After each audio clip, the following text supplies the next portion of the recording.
For Sunday, November 20th, you found the Georgia Gang. Topping our agenda today, North Georgia almost goes up in smoke. Ironically, the water wars are taking place in Maine. And in the state capitol, could there be a shuffle involving Donald Trump's elections? Some of the stories up for grabs on the Georgia Gang. From the Fox 5 studios, the Georgia Gang starts now. And good morning. We're glad you could be with us. And I guess we should say happy Thanksgiving as we begin what has become a truncated work week. We're playing a little bit shorthanded for the moment. We'll be at full complement soon.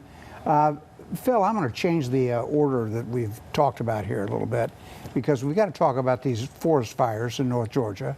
Not so much because they're a major catastrophe. They're not. There are some people whose homes are threatened, and we've had smoke and asthma alerts and all that sort of thing, but mainly because the water wars suit is getting underway in beautiful Portland, Maine. Well, that's exactly right, and I'll set the stage for the viewers, and I know we've all followed this, but it's been very underreported in the Atlanta media. What's very interesting is Florida, of course, is engaged in a lawsuit with Georgia. This will go directly to the Supreme Court, but right now, as you say, in Maine, the Georgians and the lawyers representing them are having their day in court Monday, tomorrow. And so it's going to boil down to two things. Have we injured Florida? And of course, the question is the equitable distribution of water. And I found a few things in researching this. Number one, I believe Georgia has a very strong case. We are not, I don't think it's going to be very difficult to prove we're not injuring. In fact, it's funny, Dick, they're calling in oyster experts into court to see if the oysters have been affected. Can I sign up? You can sign up and be an expert witness.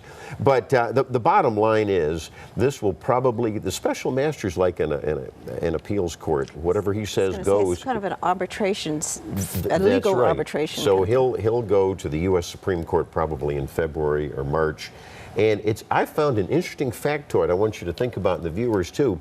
Our water usage over the last 10 years, bear in mind we've added 1 million people here in Georgia, but our water usage has gone down 30%. It's gone down dramatically. And that's because of conservation efforts. That's exactly right, and new infrastructure and better piping.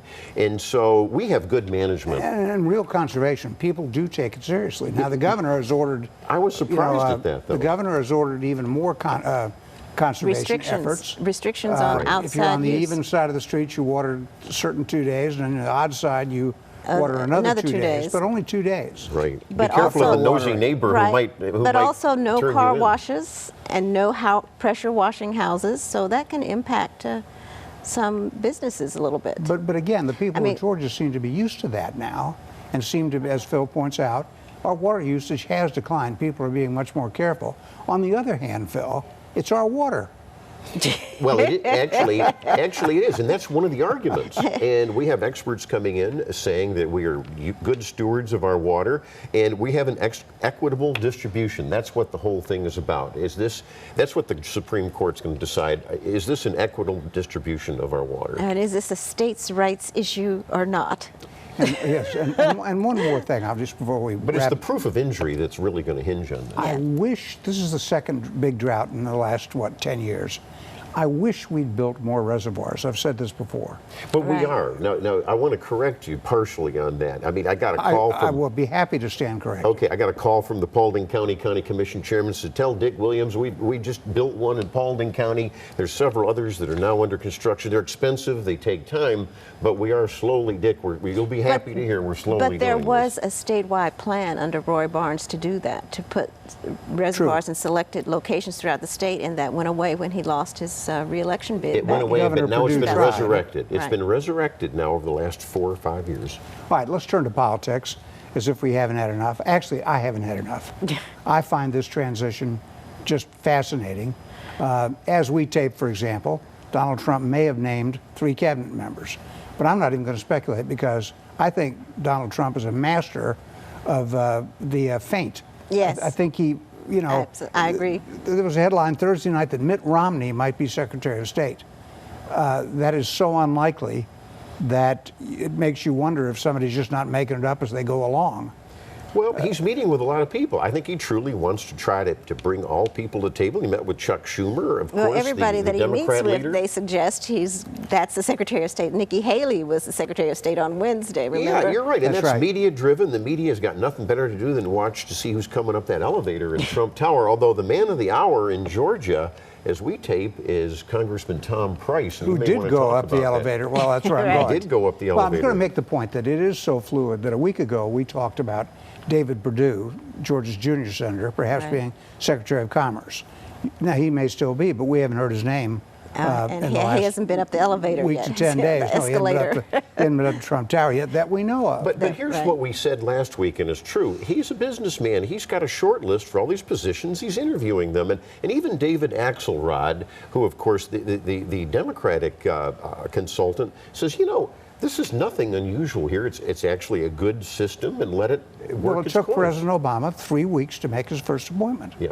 And, the media has just gone crazy. on But this. let's go back to the point you mentioned. Congressman Tom Price of Georgia's 6th District, chairman of the House Budget Committee, did go up the elevator, the escalator first at the Trump Tower in New York, and obviously, I guess, is being considered for Secretary of HHS, the giant welfare slush fund that's run out of Washington for all the victims of grievances real and imagined. And I don't know how to read Tom Price's role there. If he were to be the HHS secretary, would he go to Washington And to dismantle be the the guy who department. dismantles Obamacare and creates a healthcare system that works? Or does he do the same thing and more by remaining in the leadership of the House and chairman of the Budget Committee? What do you think, Phil? Well, I think that he would love to stay in Congress because he is the point man for years on how you replace Obamacare. That's been the big question. Well, actually, Tom Price has had a plan for the last 3 years. I've heard his speeches at these Fulton County Republican breakfasts over the years. He's got a good plan. President-elect Trump agrees with a lot of this plan. But to your point, he could do a good thing. He's got to make a decision if it's offered. Former Louisiana Governor Bobby Jindal is also in the running. Oh, in my. early, Lordy, Lordy, save us all. yeah. But anyhow, going back to Congressman For that same Price, position? for the same position. Okay. So I think if he had his druthers, I'm just speculating, I think he might want to stay in Congress. Well, I think he has a chance to do more on a broader front. We've got to get out. We can talk about this a little more in the last segment. When we come back, we'll do a quick run through the local news of the week before we turn our attention back to Donald Trump, because he is really the story of the day, the week, and the hour. Stay with us. Have a question or comment for the Georgia Gang? Visit their website at fox5atlanta.com. One more note on who might go to Washington. We did learn this week that Newt Gingrich said that he will not take a place in the Donald Trump cabinet. He's going to look at himself as sort of a grand strategist of creating Dismantling the federal a government from the conservative outside. majority, which he's been working on since about 1970. But good for Newt, and he is better, in my humble view, as a strategist rather than an administrator. Well, but Alexis made a good point just a second. He is going to be advising on how to reorganize and get better efficiencies and downsize some areas of the federal government. Now, you're not opposed to that, are you? I thought Yeah. the president-elect had a strategist in Steve Bannon. He needs 2 strategists? He needs more than 2. He Oh, needs, does just he? like Obama needs about 100 of them. I'm not sure what Steve Bannon's strategy role is going to be, because I don't really know what his areas of expertise are. Well, he's a If there are military, any, he's a military officer. Well, that's He's true, got 10 years. A resume a mile long. That's no, very I know impressive. that, but I don't know. What Does he his know focus, yeah. broad strategy? Newt's strategy will be to develop a Oh, he knows conservative majority, Seinfeld, like he right? says. You know Seinfeld very well, so You're not going that there's to anything give wrong with the Trump administration a chance, are you? Just neither of you are going to give him a chance. You just want to I attack don't see him. how you can. How can That's you? terrible. Let me tell you That's why. terrible. It was Come Rush on. Limbaugh and a whole bunch of other Republicans who came out and said they hope Obama fails. Do you remember that? And I don't think that I'm saying that or Alexis is saying that about the president-elect. Well, wait a minute. No, I am not saying that about the president-elect. I'm glad to hear that. Because I don't even know that he's a conservative. Well, and you don't either. Some of these appointments are causing joy to conservatives. Jeff Sessions is Attorney General. I love it. Well, wait till they start fighting. Rush Limbaugh did take a lot of criticism for that when he said he hoped Obama would fail. Right. But now the list of liberal newspaper columnists who are saying the same thing is as long as you're on. But Jeff, to your point, I will say this. On both sides, neither side should wish a president to fail. I would agree with that. But let's go to the mundane. Well, thank you. Let's go to the mundane would. for the people who watch us who don't keep up with all the week's events and so forth. I know we want to keep talking about Trump. I sure do. But I'm struck by something in Fulton County. The budget was unveiled and approved by the commission this past week. And, you know, it's really good because it's so boring. I mean, really. No grand plans, no silliness, no welfare schemes. Being run They're going to efficiently. fix buildings. It's going to be fix infrastructure. Right. It's being run far more efficiently than it has in past years. It's just so interesting. Normally there'd be a big fight over the budget. Now they're just going to fix some buildings, get rid of the mold. I don't think they've been fighting over the budget much at all, ever. Well, really. 3-4 years ago, there were some big battles, partisan battles. You don't forget that. Well, now, you know, I mean, they seem to be working you've together. seen that government stabilize. I think you're going to see the same thing happen in DeKalb County. I was with Ross King, our friend over at ACCG earlier this weekend, and he had some good things to say about how these governments are really beginning to stabilize and county governments are beginning to stabilize. And one of the reasons, folks, is the new cities. The county governments in DeKalb and Fulton now are increasingly municipalized. We have the new city of Stonecrest and DeKalb. We have the city of South Fulton with what is it, 100,000 people. We got more and more government. And that's where the fighting is going on. And that's where the fighting is going on at the city level. How many we have in the metro area now? 100 cities? Not enough. It's just not enough. I know it. Man, it's amazing the way you all have switched from limited government to more and more of it. No, it's limited government closer to the local people. control over local affairs is a bedrock of good, sound policy. And what do you think? Sandy Springs is a terrible city? It's a model for the rest of the country. It's had its problems too. It's had its problems, and it's having its tax increases just like everybody else. I'll take Sandy Springs over DeKalb County any day. That's not true. Not one new city has raised property taxes. No, that's not true. One. I don't know what he's talking about. Well, they haven't had to raise property taxes because they've had property assessments going up, right? Well, not through the 8 years of the Obama recession, they didn't. No, in recent years, I think that they've had to file those state notices. There is some good in some of these new cities. Would you concede that point? Oh yeah, I don't think there's any question now about in Gwinnett County, well, he's going to be living in one come January 1st. I just find it a little ironic. That's right. I think you should run for mayor of Stonecrest. You got conservatives out there campaigning for more government. Jeff, you should run for mayor of Stonecrest. Well, why don't you run for mayor of which one is it? Brookhaven. Brookhaven. Speaking of Brookhaven, I had one in the household do that. Thank you very much. But Brookhaven got a big win this week. The Weather Company, which is the new digital offshoot of the Weather Channel, is moving a bunch of jobs to Brookhaven, right behind my house. I think it's a good thing. It's got to be a good thing, yeah. I think it's a good thing. All right, Gwinnett County, I found this interesting too. No major budget fight, but they are going to have to refinance Cool Ray Field, the home of the Gwinnett Braves. It's almost like a surrender, saying this deal didn't work out for us. This idea of government subsidy for this AAA baseball team has not worked out. I didn't realize the Gwinnett Braves were last in the big international league in attendance. Last. I had no idea. I thought they were drawing good crowds.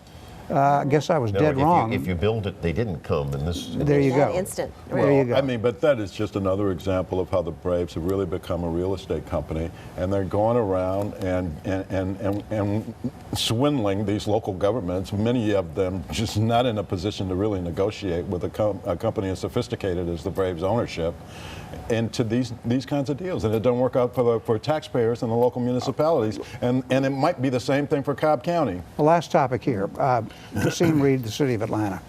The city of South Fulton is a blow to Kasim Reed, the creation of that. We didn't dwell on this last week, but it really is, because he was hoping to annex most of that. Right. Because Atlanta is a small, big city, small geographically. Now I guess he's got to concentrate. First of all, he's not going to be concentrating on going to Washington. Any ideas of Kasim Reed going to Washington have for the next 4 years have disappeared, I think. I can't imagine what he'd do there. I guess he'll practice law here. I don't think that he ever had any intention but of I going to think he's Washington. got to make a priority now, that annexation of Emory University and parts of Druid Hills. Don't you all?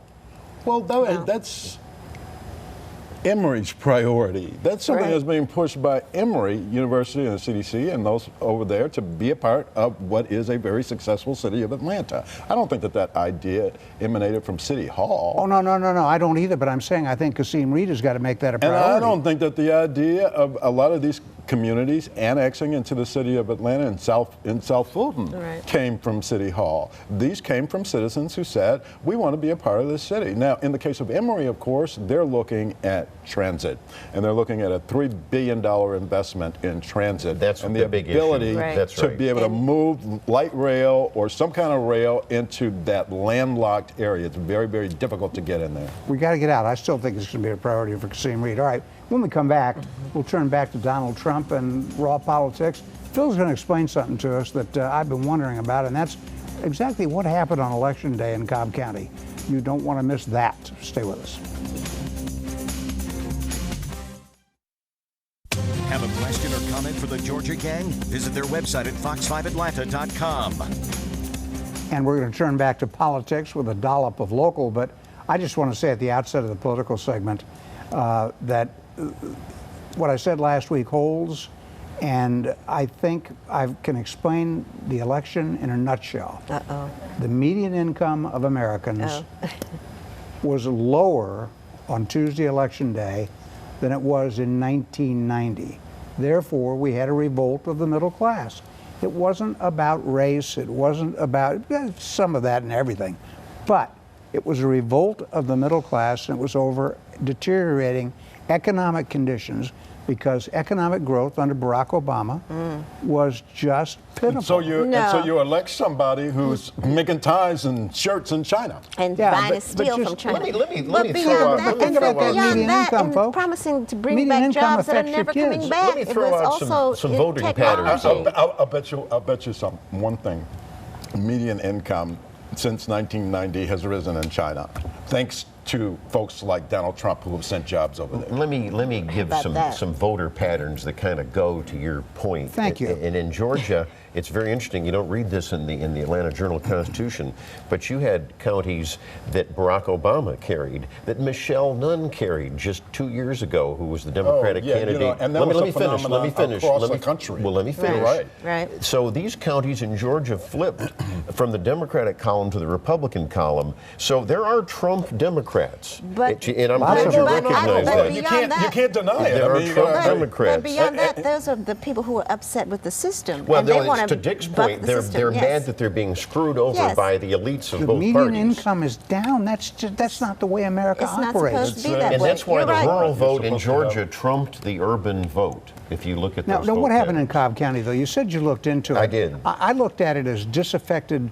Republican women who didn't want to vote for Donald Trump but voted for the rest of the ticket. But you think it's more than that. That's part of it, but there is more of it. As I mentioned last week, you had Sheriff Neil Warren win very comfortably countywide. You had, of course, Johnny Isakson win very countywide. Rose Wing, the chairman of that Cobb party, is under attack because there were a core of never-Trumpers, and they never reconciled. So there were some blank Anti-Trump. ballots. And if you look at the Libertarian vote, we always talk about the Libertarian vote shrinking, and it did, except for the presidency.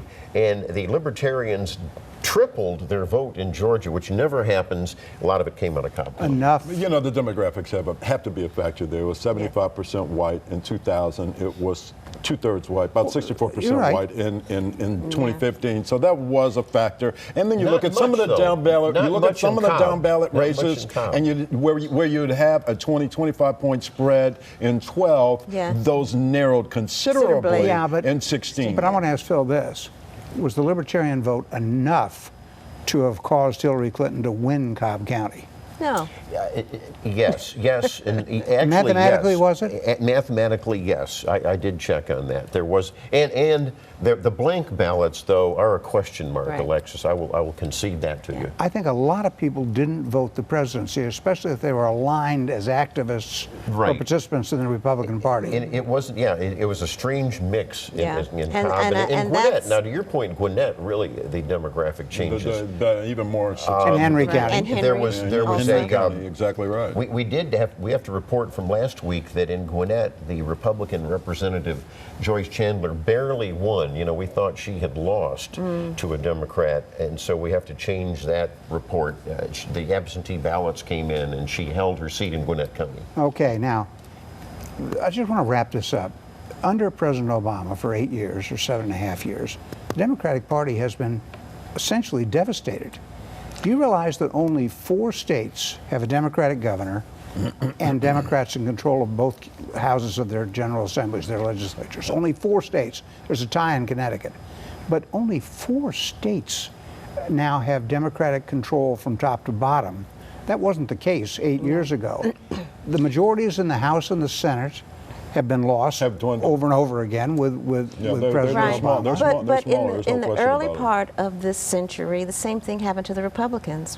You know, they got thrown out too in 04 and after in Watergate. 06. Right. That is true. No, I'm talking about 2004 Both parties and have 2006. experienced Yeah, but what's That is happened true. is the elections, this bears thinking about. The midterm elections of 2010 and 2014 were big Republican victories. Right. And I'm And saying I- in 04 and 06, there were big Democratic victories. Yeah, but So it's- the trend line is the Democratic Party is hollowed out. I don't know How they who come are their back. leaders. Do Well- we really take Elizabeth Warren or Bernie Sanders seriously? I don't know, but Oh my but the goodness! thing is, After 4 years of Donald Trump, I think that it's That's entirely interesting possible. that you- that that's you interesting will. you said you and don't that you'll know have who a the resur- leaders and that you'll have a Right. resurgence in the Democratic exactly. Party. Well, You know, because it's- Obama was an outsider when he Right. ran. He ran outside the Democratic Party tradition. So you and think So, tradition. you know, I outsiders think that will it come really in? depends on how well this guy performs. I Right. mean, this new president elect, Donald Trump is an and outsider. how well he does in office, and if he does a lot of the things that he says that he's going to do, invest in infrastructure and things like that, he could be a very popular president with a whole bunch of folks, including Democrats. There are some Senate Democrats now who are warming up to a lot of his ideas. We got to get out. I think Yeah. you're right. I think we don't. And Jeff, I think you're right. You overstated a bit. We don't really know Right. how conservative he is, or Right. We don't. what We, his. we love some of his conservative appointments. There's that are no coming question down. about that, but we don't know. And the fall of Hillary Clinton is pretty complete. The I was Clinton, thinking about the Clinton this. machine is gone. It's over. But the fact that Jesse Jackson this week came out and suggested that President Obama pardon Hillary Clinton tells you how far she has fallen. That Jesse Jackson would call for a pardon of Hillary Clinton before the fact. Wow. Well, it sounds Gerald Fordian, but there were some criminal charges against that president. All right, we got to get out. When we come back, we will take you through winners and losers. Stay with us. Time now for the week's winners and losers. Hey, we have a unanimous pick as loser of the week. All 4 of us were fighting over who gets to drive the stake through it. And I'm going to start with you, Jeffrey, because I know you're going to talk about Jason Spencer, the state representative from Woodbine, who wanted to ban all burqas from the faces of Muslim women. Oh, just an unbelievable, so here you are, you really want to make a name for yourself, you file HB 3, I think it was, right on the first day that you can file legislation, and it is your own party that buries you, right? It didn't last long, did It it? didn't last long. So he was trying to make a name for himself, and he certainly did make a name for himself Not as the one somebody he who wanted. proposed some really ridiculous So he's a unanimous legislation. loser, kind of like Ross Harris. He's in the unanimous. You know, hot I car don't death think that we trial. do that very often, that we've got a unanimous winner or loser, but he's a unanimous Do you have a winner, loser. Jeff? I don't, but I am Glenn puzzled by the choices of President Barack Obama for Medal of Freedom. Robert Redford, Ellen DeGeneres. So we had a movement here to award posthumously a Medal of Freedom to Benjamin Mays, and he's not on that list. And so I'm just puzzled by this. It'd be the first time I've made President of the United States a loser, but he might deserve it this time He went around. all pop culture on this one. He went all pop culture. All right, go All ahead right. there, Alexis. Well, that seems to be the way of the country, excuse me, with a Sadly. pop culture president-elect. But I will want to recognize Gwen Ifill. She was a pioneering black journalist who was anchor of the NewsHour and managing editor, and was a wonderful journalist, and she died much too soon, 61. Yep. Also, John Lewis won the National Book Award and gave a very emotional. Is that for the comic book thing? It was for the graphic novel, March, series number 3. So he's congratulations on that.